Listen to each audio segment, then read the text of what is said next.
Introducing Jolly's Pharmacy, brand new website www.jollies.gm. It's your time to jump the line. Shop now at jollies.gm and have your items delivered in the comfort of your office. No more standing in line. No need to use your lunch hour to shop. Hassle-free shopping, safe and secure. Jollies.gm features rush delivery, 1 hour. In-store pickup, regular delivery, 5 p.m. Cut-off time, 4 p.m. It's your time to jump the line. www.jollies.gm. Jollies Pharmacy, leading the way in healthcare. We got this morning feeling real stink. I had temptations to call it sick, but I end up with Jolly's Pharmacy. Break down down in the street, Jolly's system, my immune system.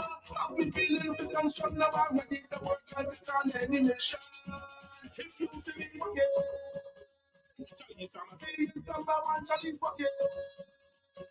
We cater for everyone, Jolly's forget. Boost up your immune system, Jolly's forget. Yeah. Yo, Dominic is the white father box. Whenever I'm in town and I'm feeling down, I head to Jolly's Pharmacy, then boost me up real quick. Jolly's Pharmacy, leading the way in healthcare.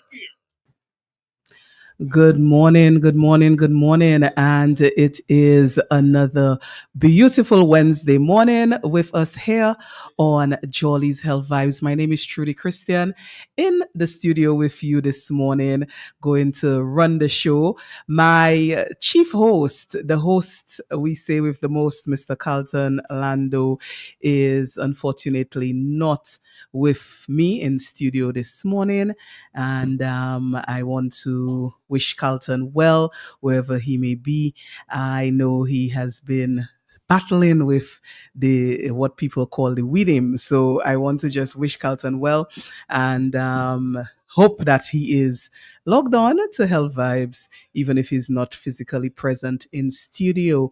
Good morning to all our constant listeners. I know people typically have Health Vibes on their agenda on a Wednesday morning.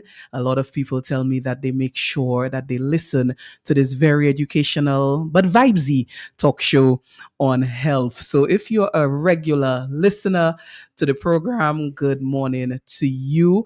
If you're someone who just happens to be on Q95 and you're listening to my voice for the first time on this program, good morning to you. I encourage you to stay tuned on Health Vibes. We always have something great in store for our listeners, so stay tuned.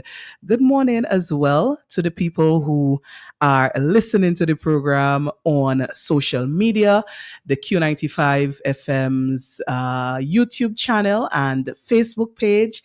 I see the social media listeners are joining one by one. So I'd like to tell you guys good morning. You all always keep us very much in check there with the comments on social media. So good morning to you. And if you are joining us and you'd like to share the live, please do so that other people can log on. So we like to say share the live, share the live, share the live. Already I see Martina Roy is on. Good morning to you, watching from New York. So good morning once again to our people logging on, tuning in via social media, YouTube and Facebook of Q95 FM, the big station. Good morning, Natalie, always on with us, locked in. I see that, locked in from Girardel. So this morning, we're going to be engaging in a very interesting topic. We do have a guest in studio, and I will introduce the guest shortly. Of course, if you're looking at us live, you already see the guest. But if you're on radio, you don't know who I have yet. So you're still in the suspense area, but we'll be introducing soon. So take the opportunity to get yourself ready. We're going to take a quick break. When I get back, we'll be introducing our topic, introducing our guest. This is Jolly's Health Vibes, right here with you Wednesday morning. Who say health cannot have vibes? Well, Jolly's Pharmacy is proving you otherwise. With Health Vibes, every Wednesday morning on Q95 from 10 a.m. to 11:30. Health Vibes, education, information, and a bit of humor. And not forgetting lots of vibes. Hosted by Carlton Lando with co-hosts Jacinta Fagan Depot and Trudy Kristen. Jolly's Pharmacy is bringing health and vibes together every Wednesday, so be sure to tune in. Health Vibes every Wednesday on Q95 from 10 a.m. to 11:30. Jolly's Pharmacy, leading the way in healthcare. This morning feeling distinct. I had intentions to call it sick, but I end up in Jolly's Pharmacy. And don't give a treat, Jolly's fix up my immune system. Me feeling fit and strong now, I'm ready to work and stand any mission. If you see me again, Jolly's Pharmacy is number one, Jolly's for you. We can't talk for everyone, Jolly's for you. Fix up the immune system, Jolly's for you. Yo, Dominic, it's about bottom box. Whenever I'm in town and I'm feeling down, I head to Jolly's Pharmacy, then boost me up real quick. Jolly's Pharmacy, leading the way in healthcare. Are you tired of using deodorants that soil up your clothing and just don't work? Introducing Babyliss Invincible Deodorant, made with all natural ingredients, including beeswax and arrowroot. Our deodorant is gentle on your skin while still providing long-lasting protection against odor.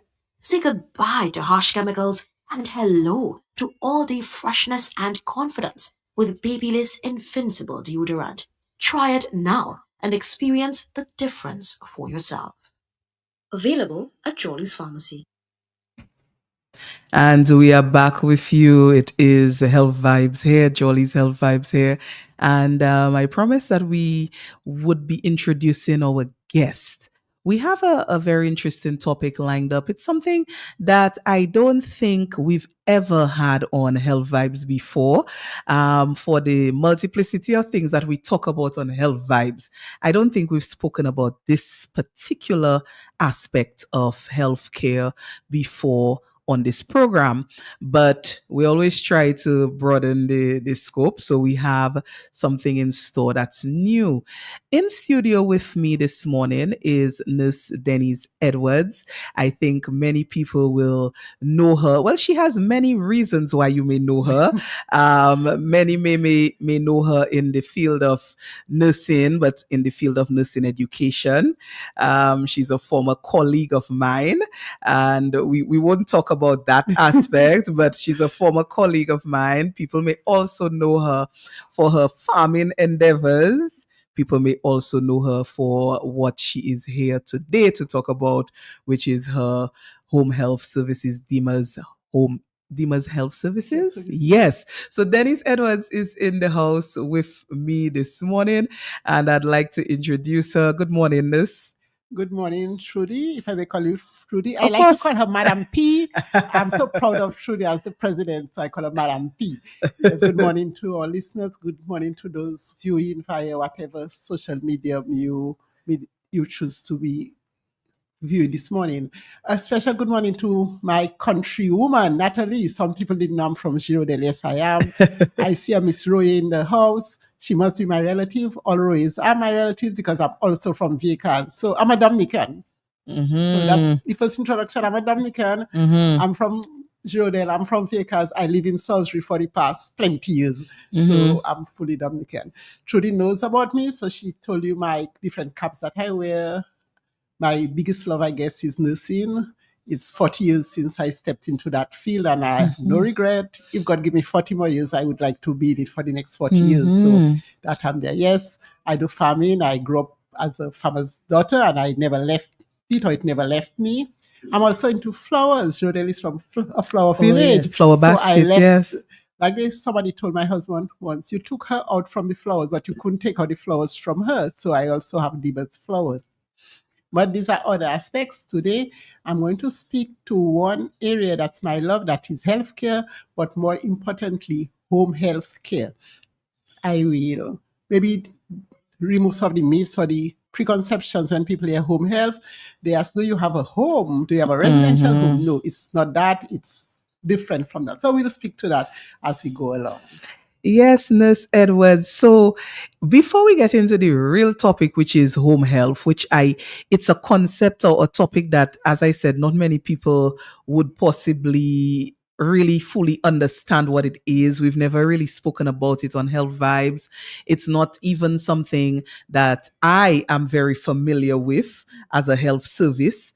So we're going to be talking about that, but I wanted to preempt that discussion with you and your background in nursing. You said 40 years. What led you to the profession? I want to know that because it's a profession that is, there's so many benefits obviously to the profession, but there is a lot of difficulties as well. People find it challenging.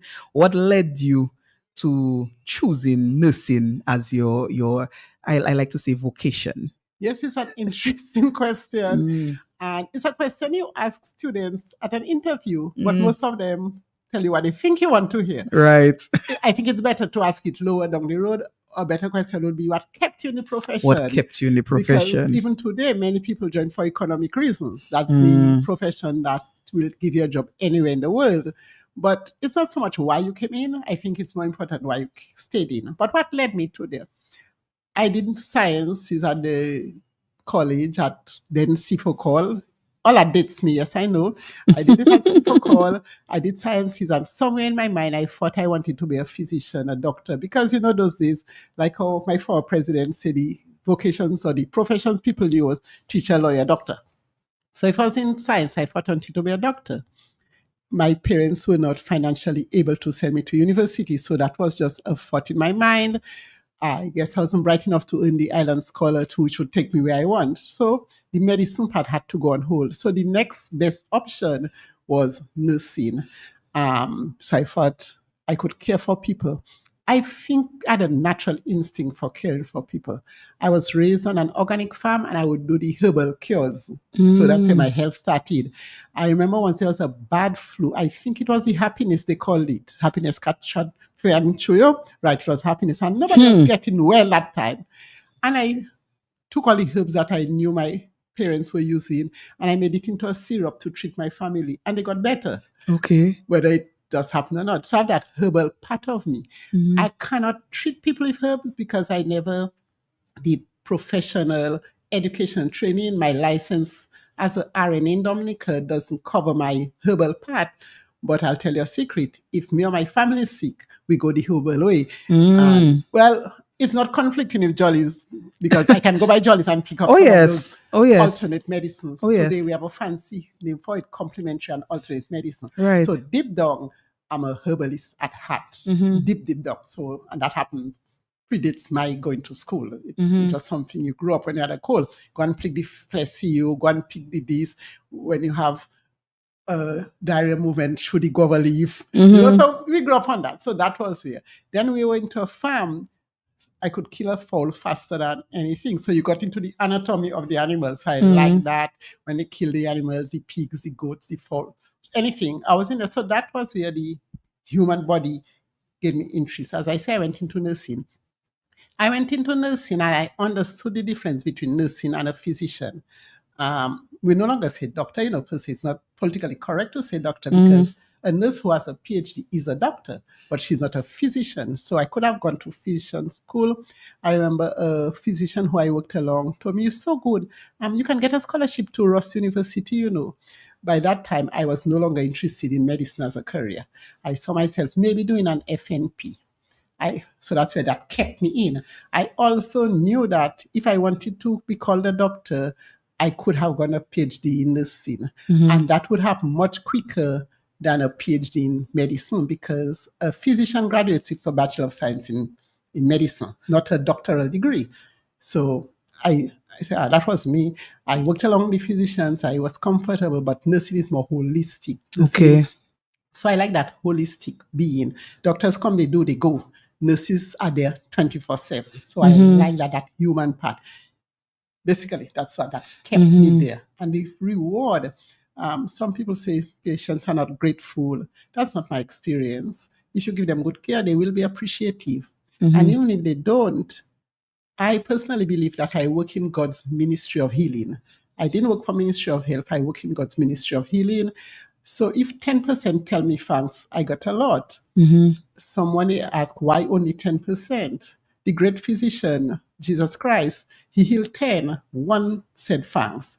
So most times I get 90%. So why should I complain? Right. You know, so Right. that is the philosophy that has kept me there. Has it been financially beneficial? Maybe I would have gotten more if I had used the green card and go to America. Mhm. But I'm satisfied the blessings when people bless you. And it should not, yes, we need to eat, but it shouldn't be about money. I remember in the 80s when there was this quiet about striking for more pay, I told a good friend of mine, I will never strike for more money. He said, you wouldn't? I said, no, I will not, because I don't think there's a cost, there's a price to give in healthcare.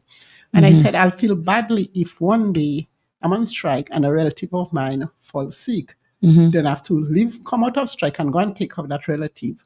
But everybody on the world is somebody's relative. So that is my philosophy. I'm an activist to some extent, but you will not get me withdrawing my nursing service for more money.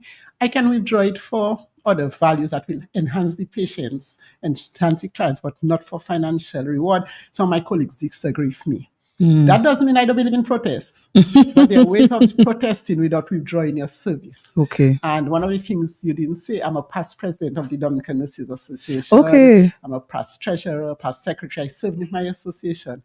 And I'm not in the forefront, but I'm an active backbench of the Dominican Nurses Association. Okay. So I you're have my- still active in Oh, yes. in I the am. association. Okay. I am, yes. So Okay. that is me and my nursing and what kept me. And then so people say, you're still a nurse, but I don't see in the hospital. I moved into nursing education so I can make many mini-me's.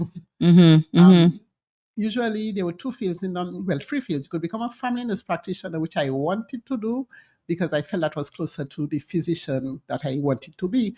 But as God had it, the opportunity didn't come up. So then there was nursing admin, which I felt at the time that I was not a manager. And then there was nursing education.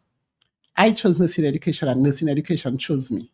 I have to say that because at the time there were not many scholarship opportunities going forward. I remember I was on my honeymoon leave when Miss Agnes Brooks, may her soul continue to rest in peace, called me and said there was a scholarship of was interested because she knew I'd verbalized that. And she called me, and that's how it unfolded. I went out, I studied in nursing education, and that's where we became colleagues at the state college. So again, I call Miss Brooks' name, but there are people who speak into my lives that made me who I am today, that I like about education. You can see something, you can see a potential, and you can help. You as an educator know that. You see people who maybe were struggling, just because you said something, you can change the course of what they become. So I like nursing, I like education. Yeah, interestingly, I always, it's not I feel, but I have seen it reflected that these two vocations go hand in hand because they are about service.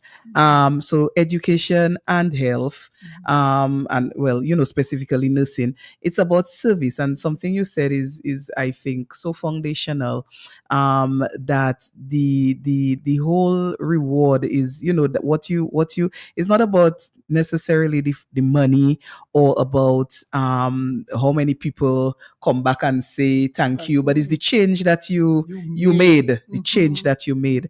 And it's something that I feel strongly too in education, although I feel Nurse Edwards, your philosophy and possibly mine, that's the dying philosophy. It's becoming history. Yes, it's the dying philosophy, because as you said, not many people or some people may disagree with this whole concept about pay and whatever, but it is what it is. And I appreciate that you can answer the question about what kept you in the profession, and you have all your reasons, you have all your reasons so well lined up, so what made it be possible for you to stay in the profession as you did. You said 40 years. Yes. So just let me add something or clarify a little. When I say I won't strike for money, but I wouldn't protest for money, but that is not working condition. That's two different.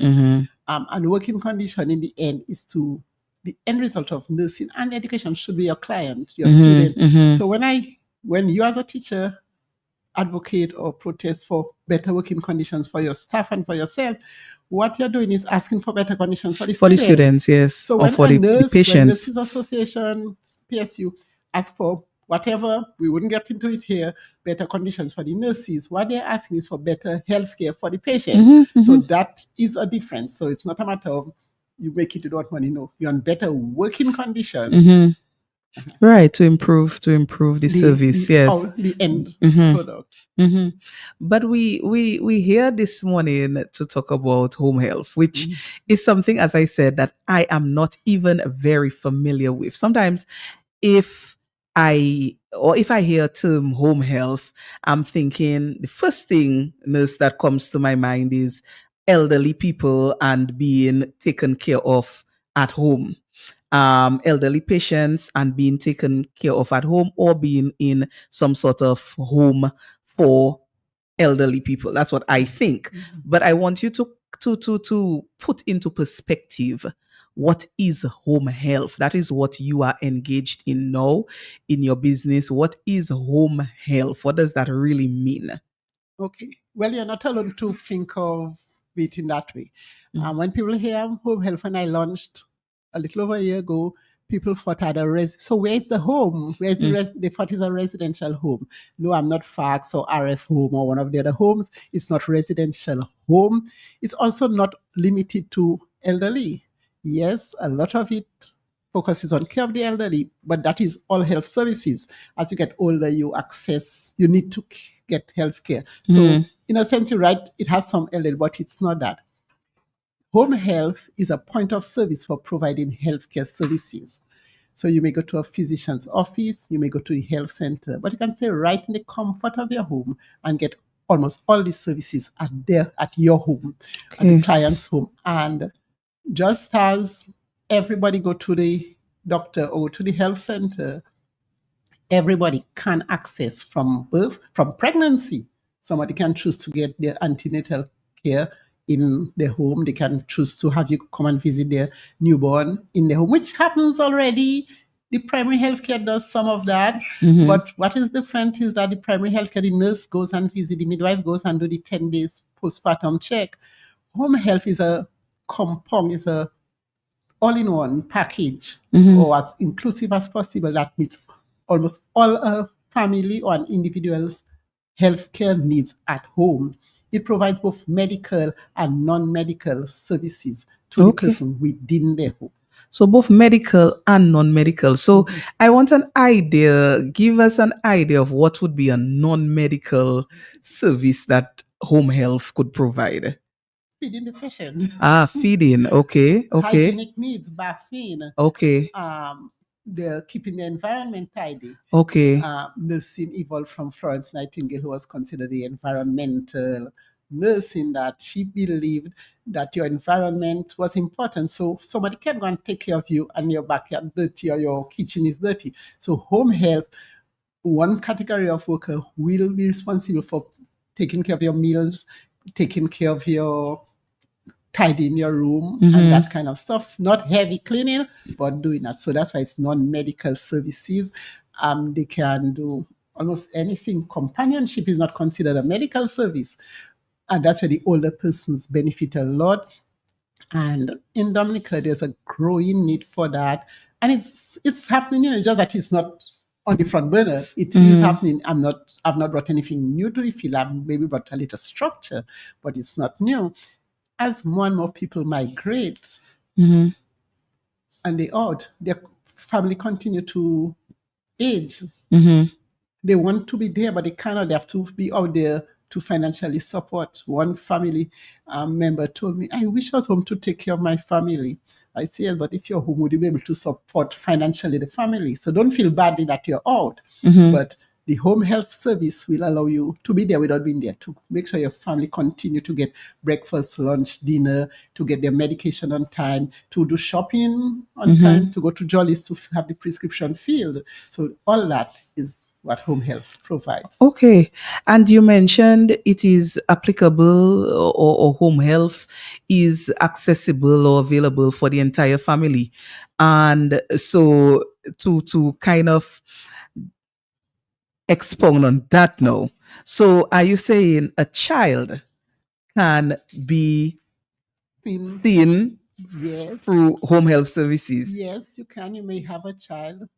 Okay. One of the things home health does is decreasing it for hospitalization or Okay. institutionalization, I should say. Okay.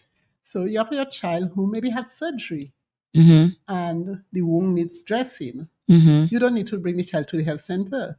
A Okay. nurse, a qualified nurse can come to your home and dress your child. So Uh-huh. that is a child. A child Okay. will need some, even an IV medication under doctor's supervision, where the child doesn't need to be admitted, but you need to give them an IV every 12 hours. So a nurse can come in, give your IV, and registered nurse give your IV and go out. So the child stays within the family.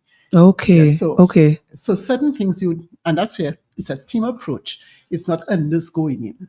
Certain things you must have a physician to oversee. So recently, a client needed to get IV medication twice a day, but didn't need hospitalization because the person Mhm. was well. The person Mhm. was working on everything. Mm-hmm. I asked, who is your physician? Do we have a prescription? Yes, the doctor ordered it. We went in, put a member of our team, the phlebotomist, went in, put a IV access, and at every 12 hours, an RN was there to administer. So the person could continue. If that service wasn't there, you know what would mean? For 10 days, that very well person would have to lie down on a warding. Hospital bed. Yes.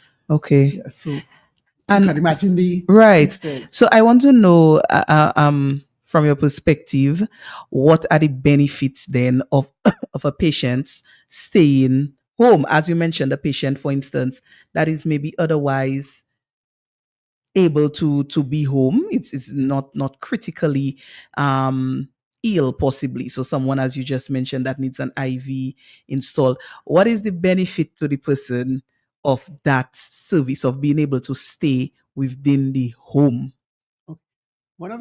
Because people think of it required for older persons, I'll start with benefit to the older The older person, people. Uh-huh. which is, they say, aging at home. Okay. As you get older, you become a creature of habit. Uh-huh. When you're younger, you go on vacation, you come back. As you get older, the best place to vacation is in your home. Right. You don't want to move. You don't want to go by your child. You don't want to go by your auntie. You want to be at your home. I suspect I reached there already, you know. All of us, Yes, you know. I think so. All of us. I think I arrive at the creature of habit stage. Yeah. If you invite your mother to come home, Mommy, you can't come and spend by home. You saying she don't want to come. But if somebody invites you to come, you don't want to go. But you Right. blame your mother. Mommy, but it's because you don't want to go to her. So you figure she has to come to you. Mhm. Home health can help you achieve that. You can say, okay, Mommy, stay at your home. I'll visit you when I can come, but I have somebody taking care of you. Because Okay. I'm not comfortable if you're staying home alone. So you age in your home, you're no longer limited to visiting time. Or it's Mhm. not 4 o'clock yet, stay outside. Mm-hmm. Doctor is making wrongs, you cannot come. Or even if you go to a residential home, they too have rules that you have to comply to. It's bath time, so you'll come at 10 because we have enough patient clients between 8 o'clock and 9 o'clock. At your home, you say when the person comes. You say, no, I won't have bath at 6 o'clock in the morning. I want my bath 12 o'clock when it's on hot. So you have that comfort, that familiar environment, and you continue to be in charge. Mm-hmm. You continue to take control of your care. So that is the family also in a environment. The grandchild, the great grand, everybody can be there for the older person. A younger person have the benefits of they can continue doing what they're used to doing. Mm-hmm. You can imagine if for some reason you have maybe one of those colds, I don't know what's the current name, and doctors say you need a IV antibiotic because you're at risk of getting pneumonia. Everything is good. You're not even feeling sick. The doctor has said you're sick. The blood results say you're sick, but you're not sick. And you have to stay in a hospital bed. That is not as comfortable as your double bed or your queen size bed or your whatever size bed. And go in that bed.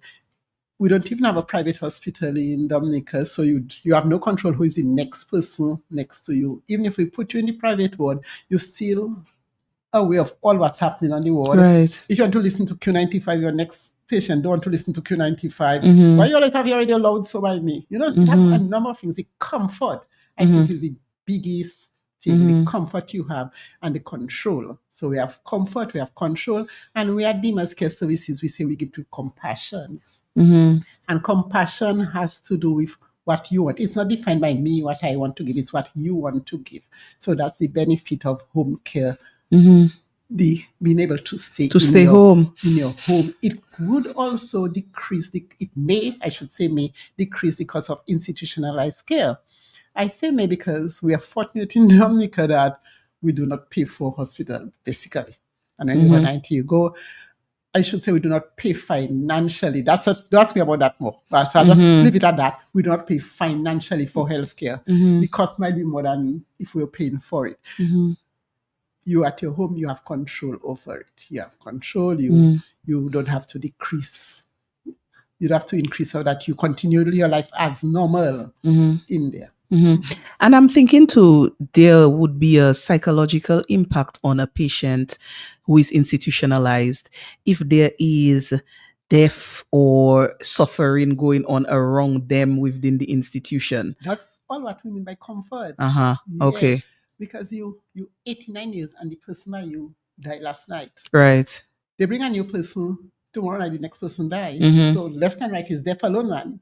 So it does something. Even the family members, mommy, where the lady that was there last night? Daddy, where's the person? Oh, I see whichever funeral home came for them. So they're afraid. And we know we Dominicans like nickname. Not only the floor alone, we nickname institutions. So that has a psychological effect on people. So if you think you're not going to get better by going to institution A, it will be a little harder to get better.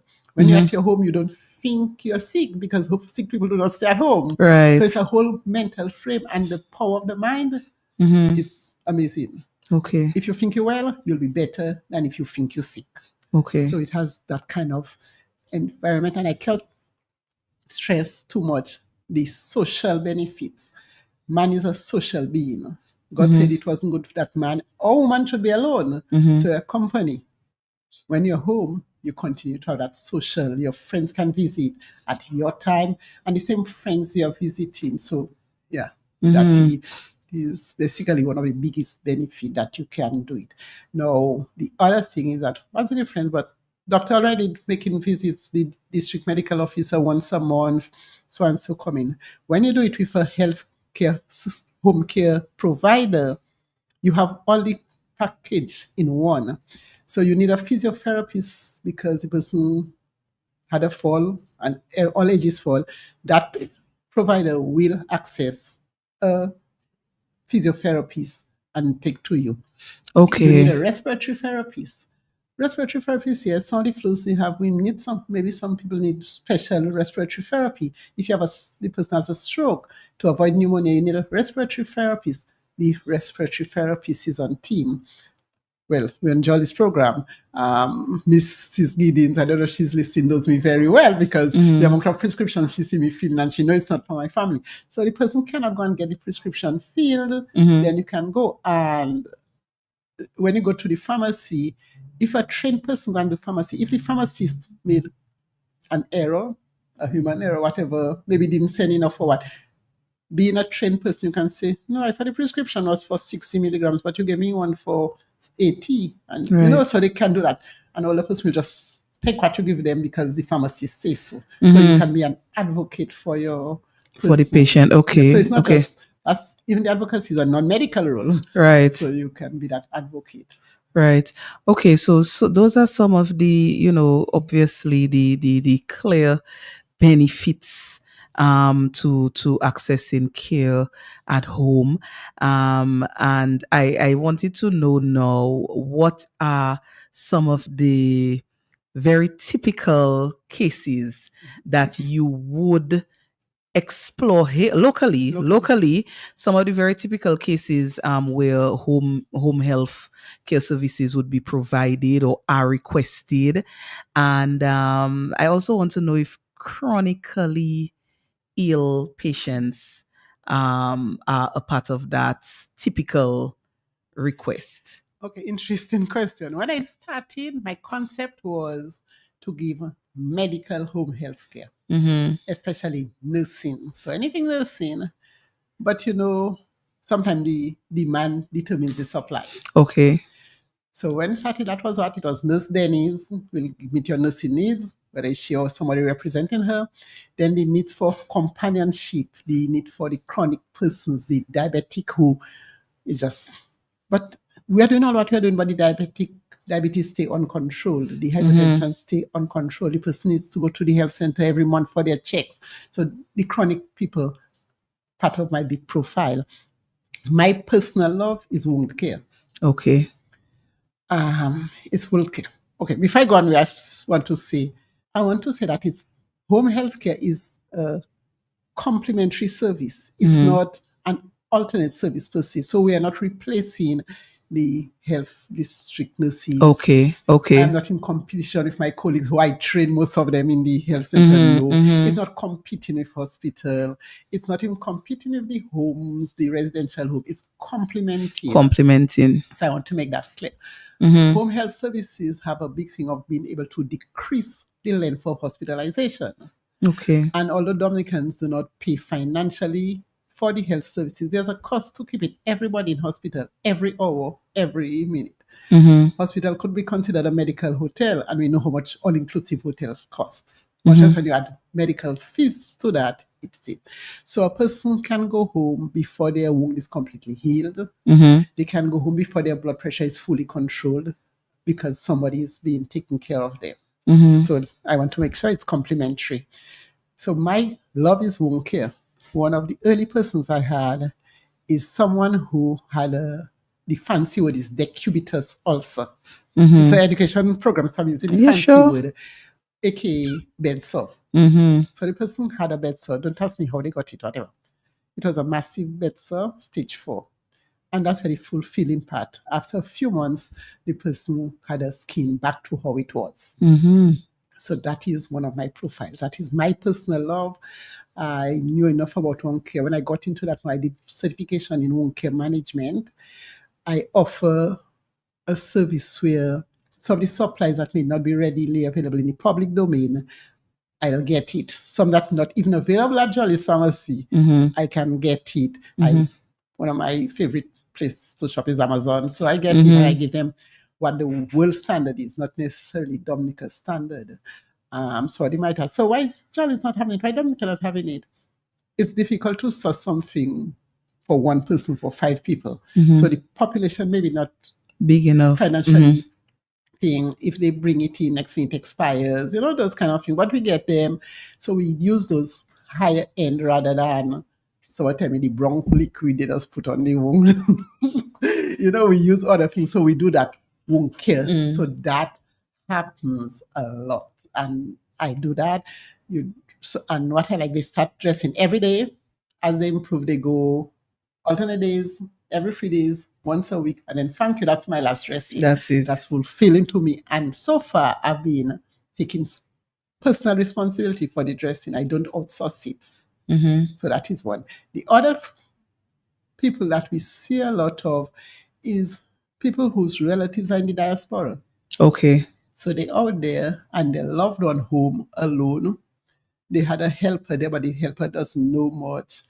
Or even when the helper is good, the helper reports sick today, but the only person know. So they call me, and within an hour or two, I send somebody. I don't really like that because sometimes you don't give them the best fit, but at least somebody will be there.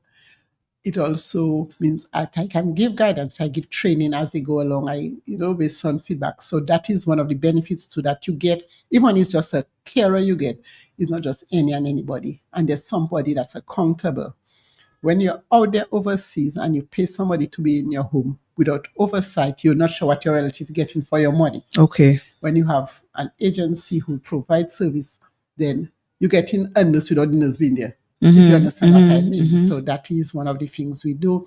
And when the person is there, they do the daily blood pressure checks if that's needed. They do the glucose checks and they keep them comforted. We do the psychiatrist, if it need, we recommend, and we can source make an appointment for home visit for the psychiatrist to visit, or the counselor, whatever service they need. I see we have a question coming in online, and I believe I will give the numbers because I see people were trying already to call in. But I will first take this question for you, Nurse Edwards. What if the person wanted 24-hour care? So is that a provision in what you are offering for home health home health service? Yes, currently I have a number of clients where we provide 24-hour care 7 days a week, including holidays, including Uh-huh. Christmas Day. I have to say Wow. that Mm-hmm. because or including Carnival Monday and Tuesday. Mm-hmm. And I stress those days because the ordinary workers out there, they don't like to work. They want to see you. They need the Right, money, they right. need the thing. But I make them understand people need care all the time. All the So time. everybody cannot be off Christmas Day. Everybody can be off Carnival Monday Day, and Tuesday. yes. So yes, we do give 24-hour care. People, okay, let me say that people don't like in and out, people in and out of their home. Mhm. So yes, I can send any worker in theory once I have coverage, but I try once the person agrees that they want 24-hour care 7 days a week, I'll assign a minimum of 2 people, maximum of 3 people to that care team. Mhm. 2 people so that the caregiver doesn't get burnout. Mm. Which does when people do it on their own, they bring somebody, and Trudy Christian is taking care of my mother. I don't nobody else to come, but Mhm. Trudy Christian have her life to live. Mhm. So one day she's just going to say, "I sick, I can't come." Mhm. She may be sick, or she may want to go and do her little Yeah. defense coming up, right, Trudy? Mhm. Need a Right. little break. Yes, so Mhm. you need a break. Now, if you have a agency doing this, what happens is that somebody will be there. Okay. Somebody will be there. Some absences are predicted. Some happen spontaneously, and I just say, "Give me an hour, give me 2 hours, and I'll get in somebody to you." Mhm. And we do it, by the way, around Dominica. Okay. My first client I had was in Vegas. Okay. I had one in Calibishi. I have Mhm. in Scottsdale. I have 24 care in Forsesha. Okay. One of my workers say, "Where is Forsesha?" I say, "Google there, you know." I have to drive one up to Forsesha, and as I go along, I say, "You know that community, you know that community." So yes, so we give 24 care around Dominica. Yes, that is something I really wanted to ask too. If it's available for all areas or if it's concentrated in the Roseau and environs area. So all areas of Dominica. So that's important. Yeah. Yes, let me just give the numbers. As I said, I know there are people who want to ask a question or interact here with Nurse Denise Edwards. We're talking home health care and home health care services, and the importance. So far we've discussed the benefits and who may be requiring services such as these. Our numbers here: 449-3095, 449-3096, 449-3097, and 616-4257. If you're trying to reach us and you're overseas, you can call 305-432-9624. So these are our numbers, and we have a caller on the line. So let's take this call. Caller, good morning. Good morning, Judy. Hi, good morning. I noticed my friend is not there today. Yes, Carlton is MIA today, but hopefully he'll be back. Yeah. Nice and good morning. Good morning to my nurse I work with, long time. Good morning, Lucille. I call your name. I don't care. I work with you. All for and the word. If you are doing a job like that today, you deserve it because you have patience, you have care, you have everything. I know you well. I work with you. Thanks for the recommendation. That is good. That is good. When somebody like you doing a work like that, you are good to go. So take care. I give you a big recommendation. Thank you, Lucille. And love you. Thanks. Thank you. Yes. So you're getting a recommendation there from a former colleague, and you said you worked with especially male surgical, yes. Alford Ward. All right. So yeah, so we were talking. Just let me, if you may, a little bit of digression, and that's for my younger colleagues who are working out there. Every day they go to work, they're writing their reference, and they don't know who is observing them. They don't know who. So do it for the patient's sake. Do it for your sake. Give good care. I read some of the social media comments on Facebook, and my heart hurts. But that's another story for another time. I mean, it's a question I wanted to ask myself, this, because when we talk But I suspect I'll leave that for the end. But when we talk about caring and so on, there's so many, as you said, stories. And some of them true. Yes, no, some of them I've witnessed myself, Yes, and it's very sad. So I like the concept of like what we're talking about and the need that people have for care and it being provided in an area where they're comfortable and where they're in charge. and where they right the home. We have another caller. Let's take this call. Caller, good morning. Good morning. Yes, good morning. We can hardly hear you. Okay, go ahead. Hello. Yeah, I think we've lost that call. Please feel free to try again. Hello. Yeah, good morning. Hi, good morning. I would like to Dennis to talk about the importance of or the value of communicating with elderly persons. Apart from just giving them the treatment, but for their own mental health and for the avoidance of feeling that they're lonely and isolated. How important it is to communicate with them and probably to speak about their better days, to make them feel very good and comfortable about themselves, even if now they are not as mobile and they cannot do as much as before. How valuable and how important is that in terms of their care and their health. Okay. Thank you. Thank you, caller. We'll take that question once in 1 second. Let me take another call. Caller, good morning. Hey, good morning. Hi. Can you give us this lady information again, like her telephone number, and she has a website or Yes. anything? We do. I started listening late. No, we do that at the end of the program. So at the end of the program, she'll share her contact details, and I'll also pin it in the chat on social media. Okay. Say it again. I'll also pin it on the social media chat. I only listen. I don't follow the social Okay, media. but we'll give the contact details at the end of the program. We haven't done so yet. Okay, thank you. You're welcome. Yes, I believe we have. Okay, so nurse, yes, we have another caller. Let's take this call before I allow you to answer the previous question. Caller, good morning. Can you turn down your radio, please? No, diabetic patient, and there are certain things you cannot eat. And when you go, they're telling you cannot eat that. When you go to the doctor telling you certain things like whole wheat. When you go to the telling you too much of the whole wheat bread not to eat, and the doctor telling you do not eat white bread. So there you confused. So sometimes you don't even know what to eat, even the right canteen. One said you can eat one piece, another one tell you don't eat it. So I would like to hear your views on that as a diabetic patient. Okay.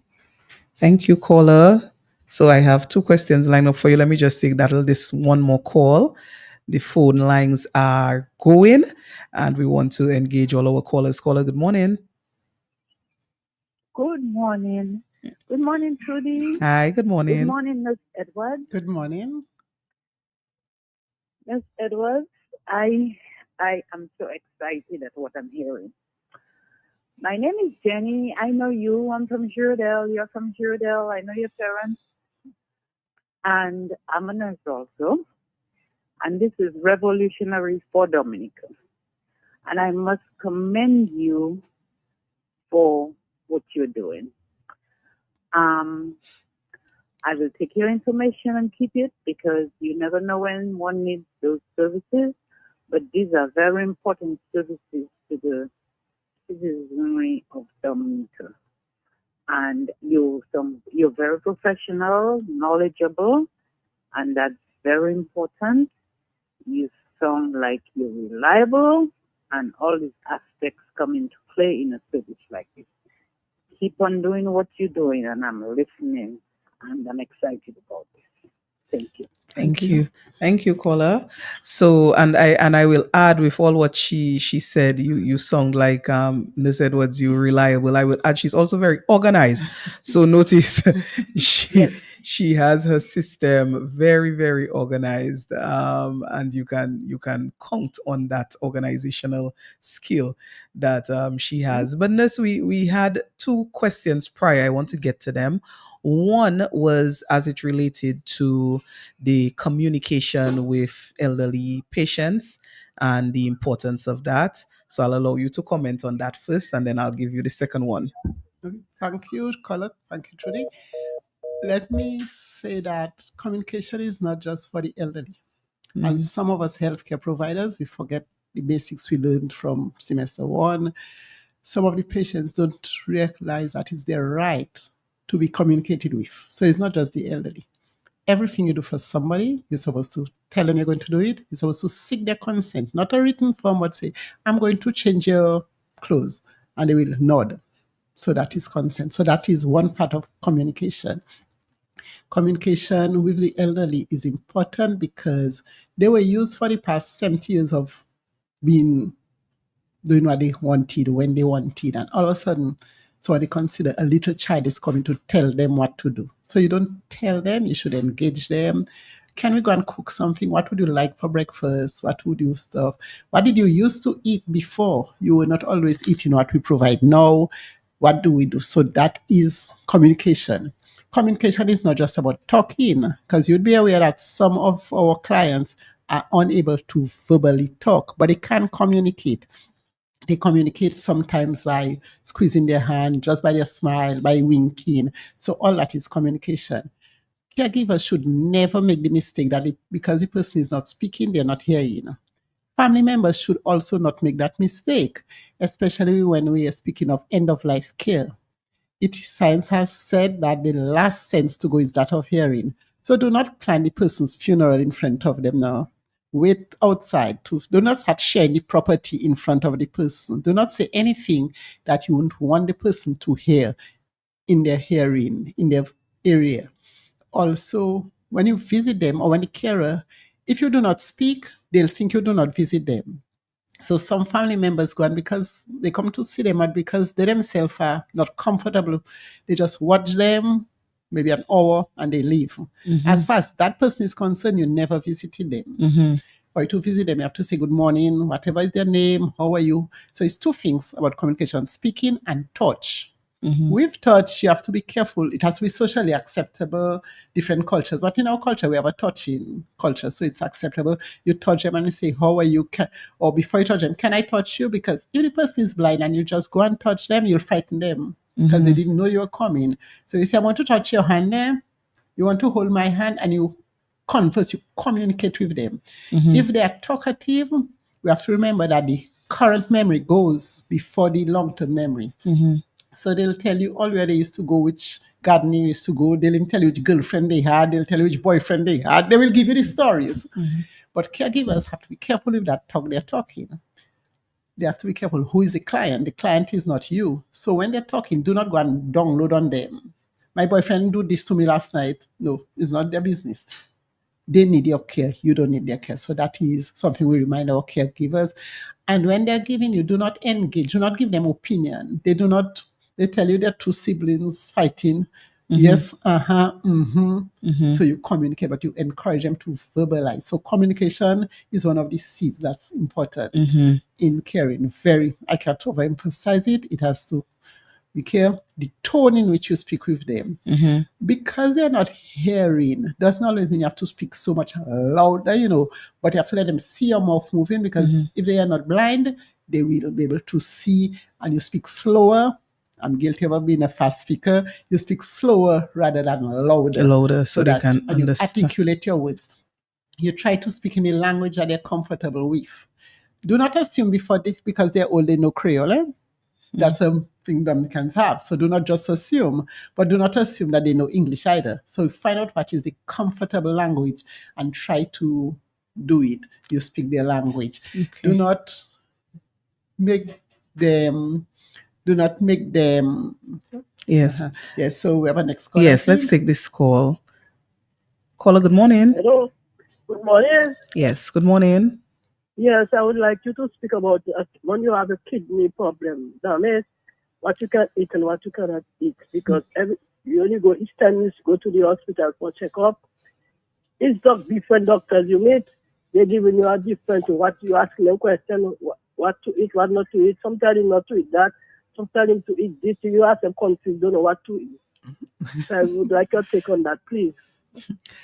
Thank you. So that's Thank you, another caller. diet question. Yes, a diet question. Yes, and I think the same caller did with the diabetic question as well. Yeah. So you will address that Kind of yes, together. Yes, you'll address that together. Yes. Mhm. So yes, we agree that communication is key, Mhm. and communication is two ways. You have to Mhm. listen to them. Now, in terms of diet, Mhm. it's an interesting stuff.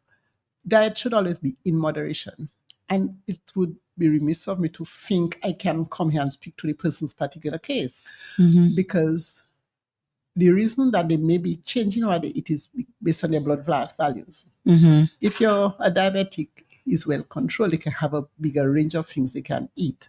If somebody who has kidney issues, their blood values okay, they will allow more. So to say they're confusing you, maybe it might be a communication problem. Maybe it might be the healthcare provider doesn't explain to you that your sugar is getting a little whack off, so we need to watch something. But it's moderation.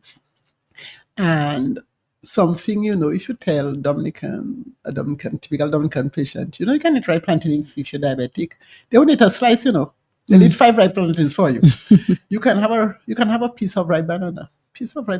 I like ripe banana so much. Ask for the mango. Mhm. They use all their life to eating how many mangoes, and you tell them, as a diabetic, you can have a slice of mango. A slice of mango is for children. Mhm. So that is why some just tell you, do not eat it. So Yes, that you do not that you don't But overdo it. generally, it's things on moderation. Yeah.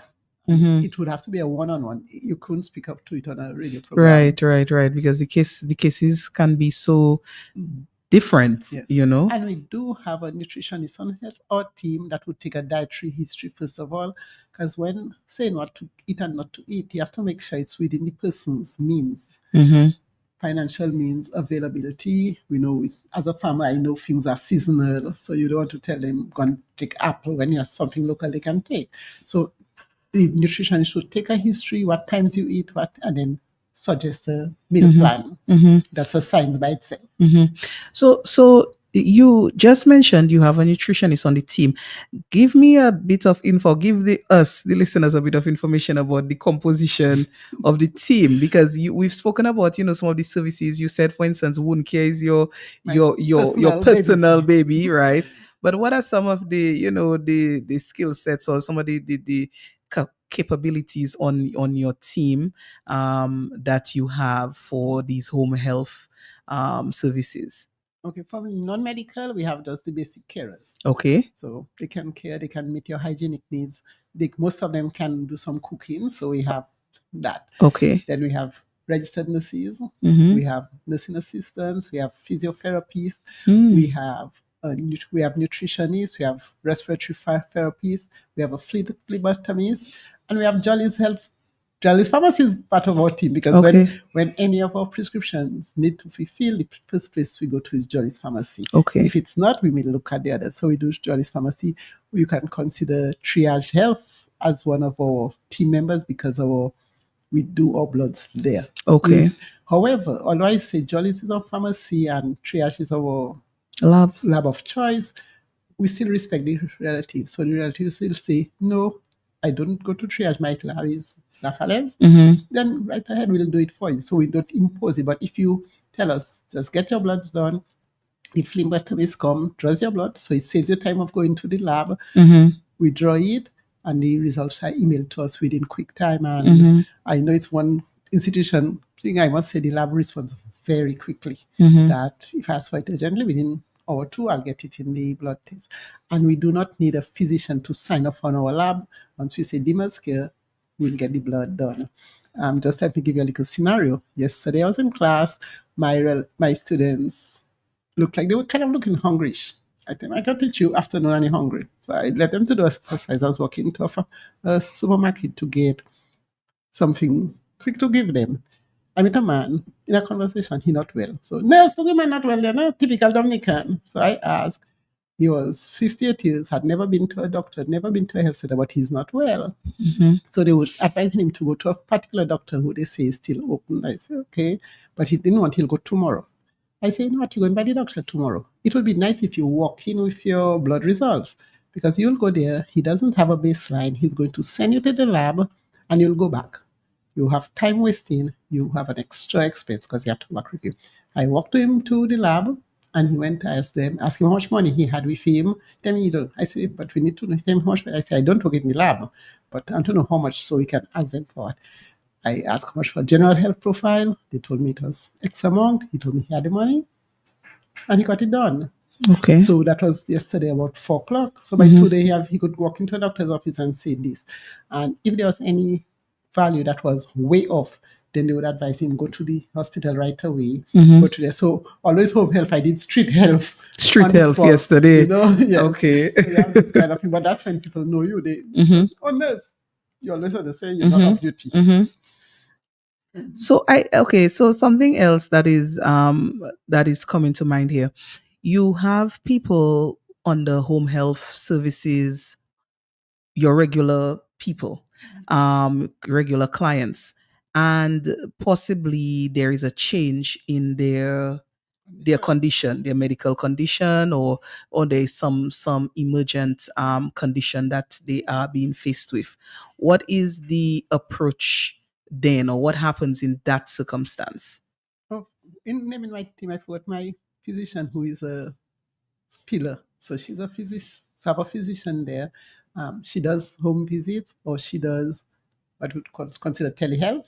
Okay. So she does that. So she. I've other doctors who wants to come into IT, but I don't have enough clients to just bring anything. So we stick with one, But if the condition changes suddenly, it depends. If it's something we can treat there, otherwise we refer them to accident and emergency department, because we do not give urgent care per se. Right. Okay. We would not attempt to treat something that looks like a heart attack at home. We would advise to do, and if they want, we do the coordination. Do you want me to call the ambulance for you? Do you have somebody? So we would do that kind of aspect. So yes, we do not. That's why I say it's complementary. It's not exclusive. We do that. If it's, I don't go to the hospital, yes, but it's 10 o'clock in the night, and the doctor wouldn't come to you at that time. Go to casualty, and then in the morning we'll visit you and we'll take it from there. So yes, we do that urgent referral. Okay. And we give them that comfort. And because I've been in the health system for so long, they know that I can be their advocate. I can go and say, doctor who is on the ward, this is what, and we can do that. Okay. So as you keep emphasizing, it's complementary. It's in addition to. So if there is the need for hospitalization or for the person to go to the hospital and access services there, then that would be what is recommended. Yes, and sometimes they may need, under normal circumstances, hospitalization. We had this 104-year-old. They will say, I'm not sending my person back to hospital. They had a private doctor who wasn't my team doctor.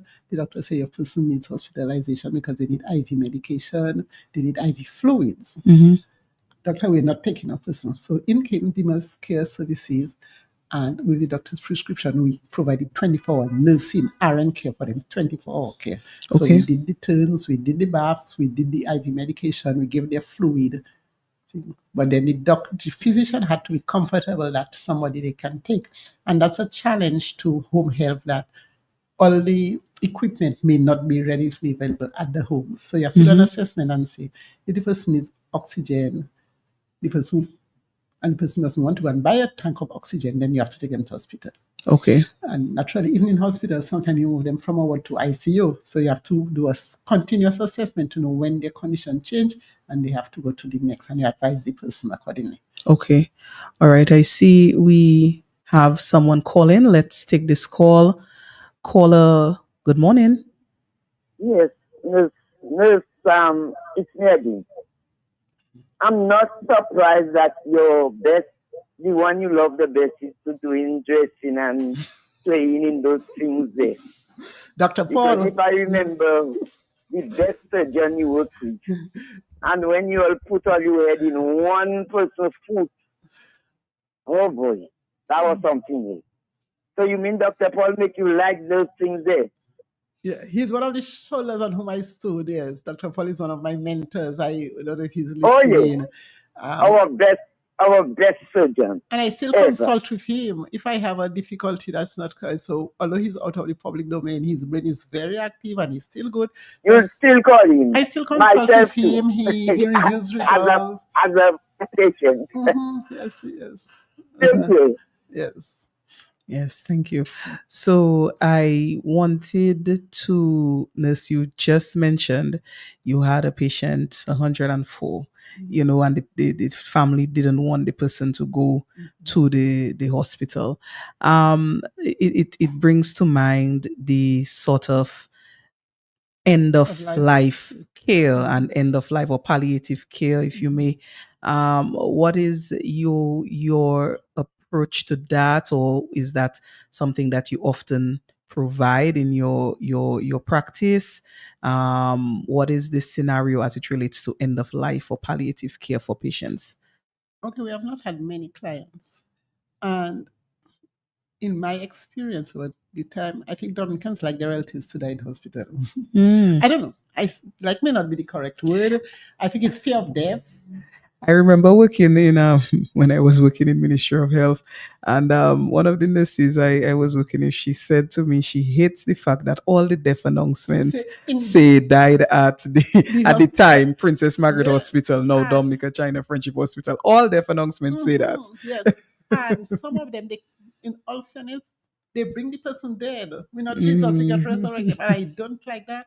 I remember my personal experience, if I may say, when my father was at that point.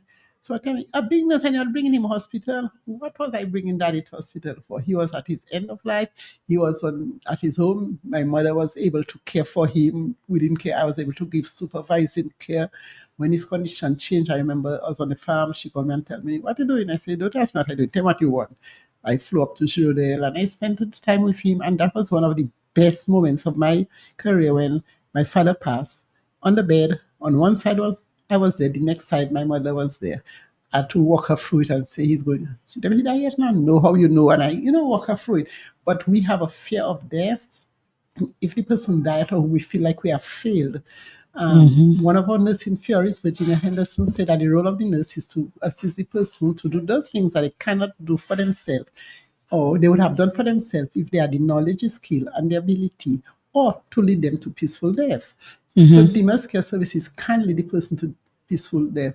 If the relatives say do not resuscitate, mean that they do not want any intervention. Once we're sure it's not suicidal, we will do it. We will not do assistive death, not in a way, but to make the person as comfortable that they are.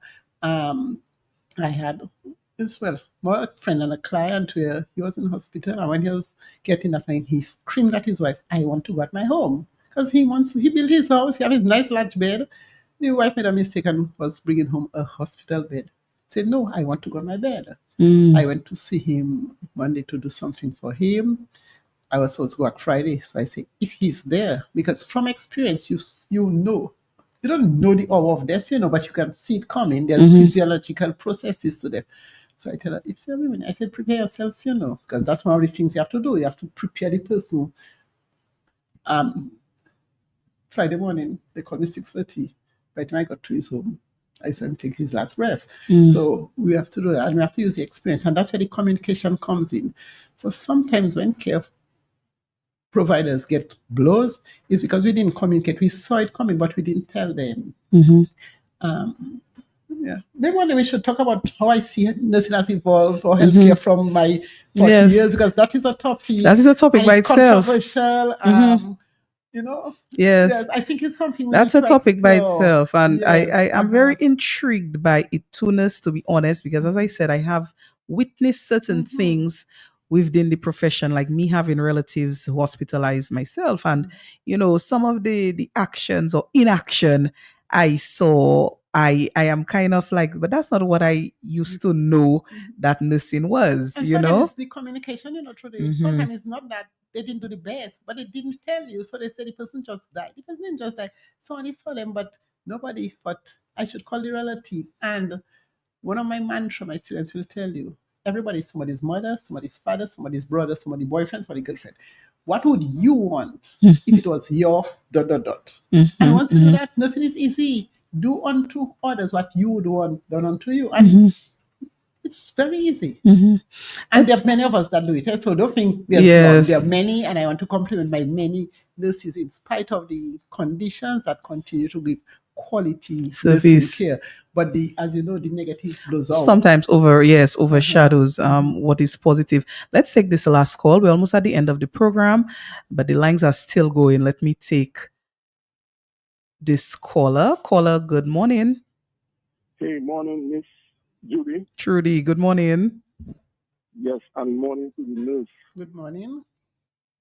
I really love the way you speak, sister. You have a vision, and I like your dynamic as a nurse. You're on the herbal side and you're on the humanity side, and you talk about money is not important, care is more important. And something you say about the elders, taking care of them at home, it's a very true thing. Psychologists tell you, when you have an elderly person home, like a person that's in the 80s, but they can communicate only in the 90s, it's also good to have a young child at the age of 5, 6 to look over them. It helps their ability, it boosts their energy levels, because they come back to a child stage as the 5-year-old, the 6-year-old. The 5-year-old will be always active, talking to them, communicating with them, do this for them. Sometimes they want to put on the socks and all those things. And you talk about the herbal side, I think I explained to Carlton already. I think Jolly's pharmacies, like when you enter with the cashiers, where they have all those books, right at the front on the left side, they should be selling more local herbs. Things like you just talk about, like when the patients have bed sores. Some of the things we have it right there, like the moringa powder. You crush the leaf into powder, the garlic oil, the bitter melon powder, which is the kukuli, we call it. You could put some garlic oil on the bed sore, and you can also sprinkle the bitter melon powder. All these are natural healing, because you talk about natural, you believe in some natural products. And I really appreciate the way you're speaking and the way you're going out on a mission, and a real mission to take care of the elderly people at home. And I need people like you to form more organizations, even in the herbal sector, get the herbal people more conscious. And I'm begging Jollies, sell more local, because you have a lot of visitors coming in and they need the local. Sister, have a good day. Thank you. Thank you, caller. Love all of it. Thank you. Yes, so it is already the end of our time. It's 11:29 a.m. and it's time to wrap up. Of course, we've had a wonderful discussion here this morning on home health and, what is available right here in Dominica in that regard. And of course, that it's applicable not just to elderly people, but to anybody who requires care within the home. That service is available. I want you, Nurse Edwards, to give us your closing remarks and, of course, to share your information, your contact information that our listeners have been waiting for you to share. So how can they contact you and how can they contact your service? And I just want to acknowledge to our online listeners, our social media listeners who have been chiming in and saying that, like Natalie is saying, very interesting program, and that she has learned a lot. So Nurse Edwards, it's time to wrap up. So I'm giving you the floor to conclude. Okay, so to thank you and to thank Carlton in his absence and Jollies for giving me this opportunity to speak about home health, and to remind our listeners and viewers that home health is a critical part of the entire healthcare system. It can reduce costs, it can reduce hospitalization burden, it can assist in the support system, and that there's a big future that we haven't even explored, the role of telehealth and such in this, how to do that. I am founder, director, co-director of Demers Care Services, DEMERS Care Services. I have a website, demerscare.com, DEMERS Care, CRE.com.